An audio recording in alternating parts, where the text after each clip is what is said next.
दृष्टि आईएएस के audio article programme में एक बार फिर से आपका स्वागत है। मेरा नाम है सपना कुशवाहा। आज का हमारा आर्टिकल इंडियन एक्सप्रेस में प्रकाशित लेख India has an admirable record as a global space power but it needs to do more to close gap with China के सारांश पर आधारित है। इसमें टीम दृष्टि के इनपुट्स भी शामिल हैं। यह ऑडियो आर्टिकल सामान्य अध्ययन प्रश्न पत्र 3 के विज्ञान एवं प्रौद्योगिकी खंड से जुड़ा है। तो आइए आर्टिकल की शुरुआत करते हैं।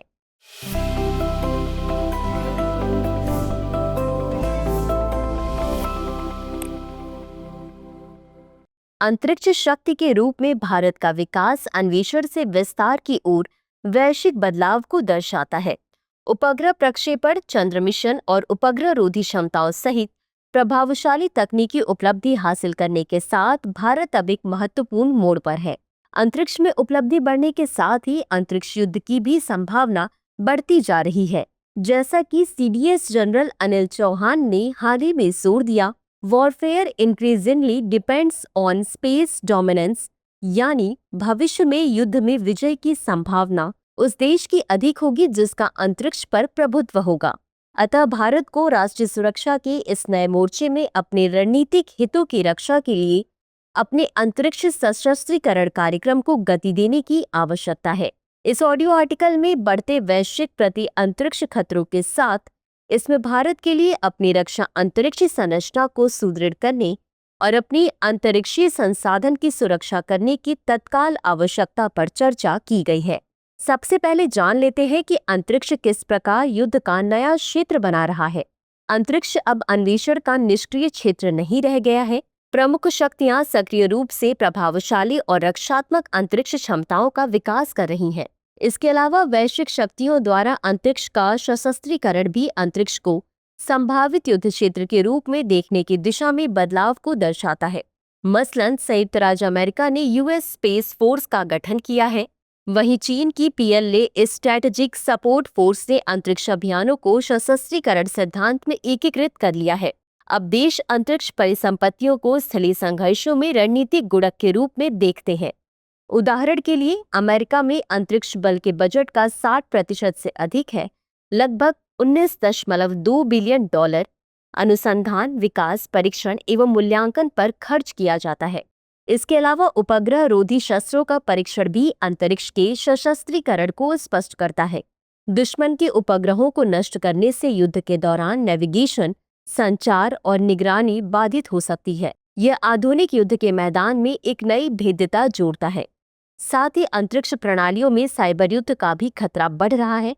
उपग्रह न केवल गतिज हमलों के प्रति संवेदनशील हैं, बल्कि साइबर अटैक के प्रति भी संवेदनशील हैं, जो कमान और नियंत्रण को बाधित कर सकते हैं।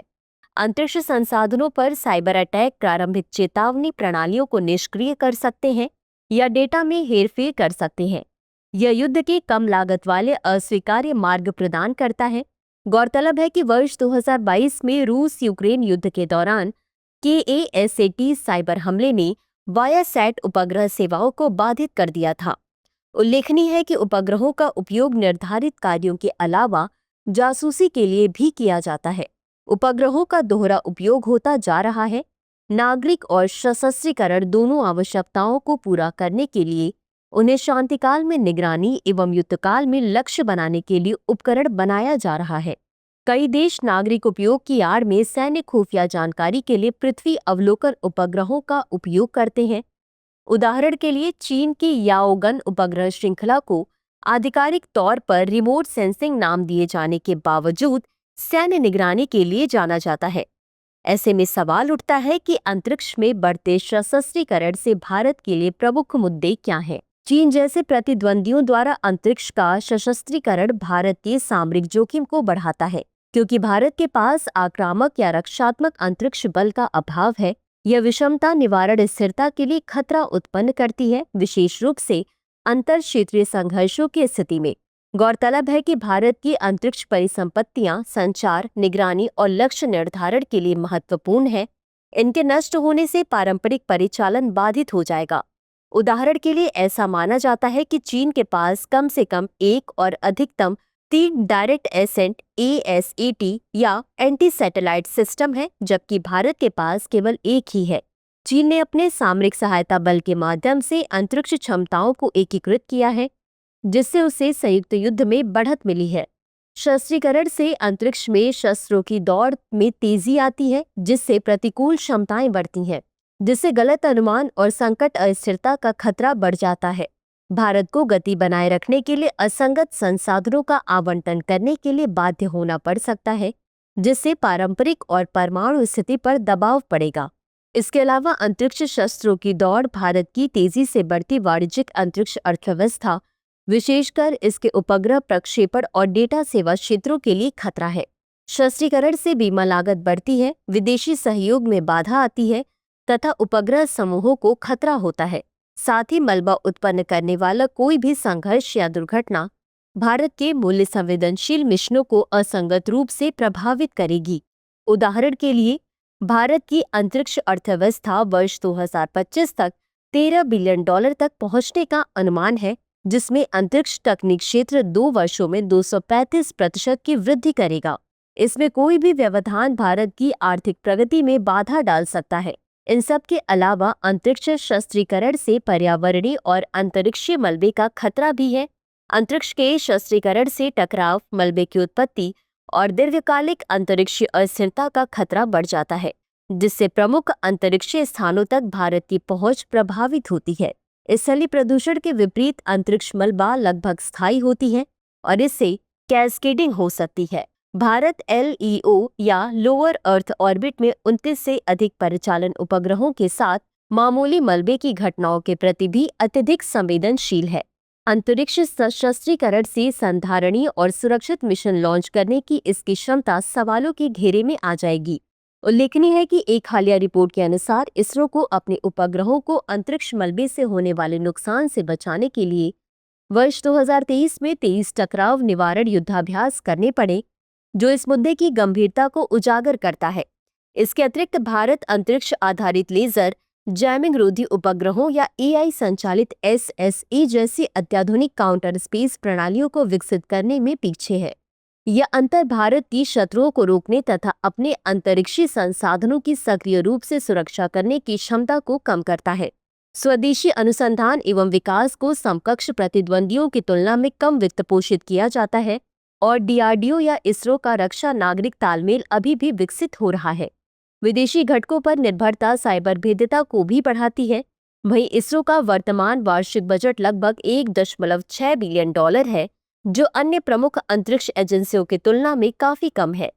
बता दें कि नासा $25 बिलियन से अधिक के बजट के साथ काम करता है और चीन की CNSA को $18 बिलियन से अधिक मिलता है।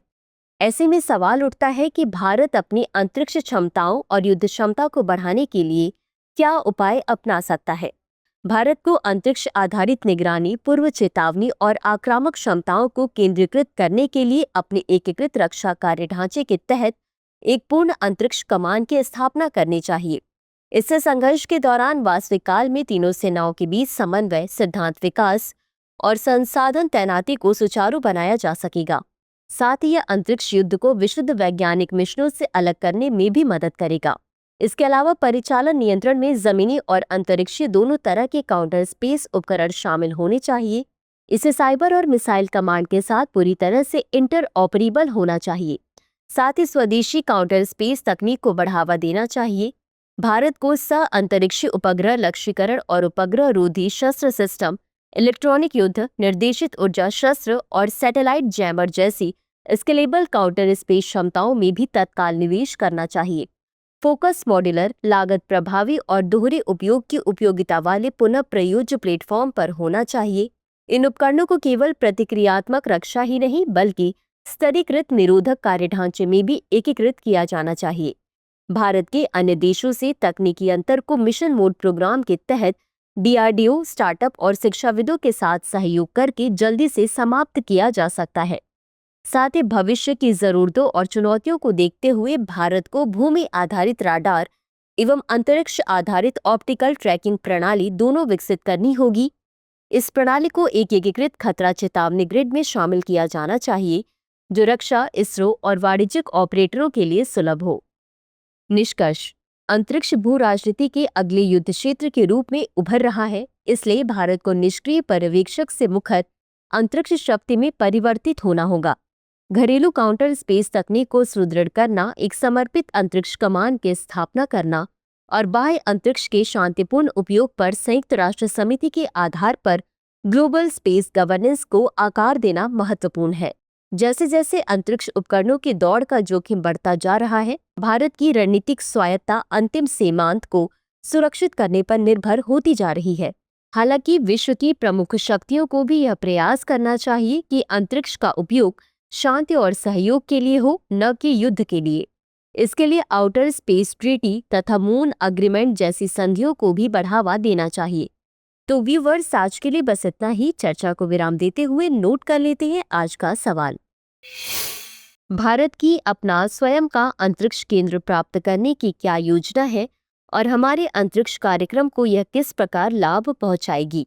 तो आज के एपिसोड में बस इतना ही। मिलते हैं अगले एपिसोड में किसी नए टॉपिक के साथ। तब तक के लिए धन्यवाद। डियर व्यूअर्स, अपने एग्जाम की तैयारी को और बेहतर करने के लिए हमारे चैनल को लाइक, शेयर और सब्सक्राइब करना न भूलें।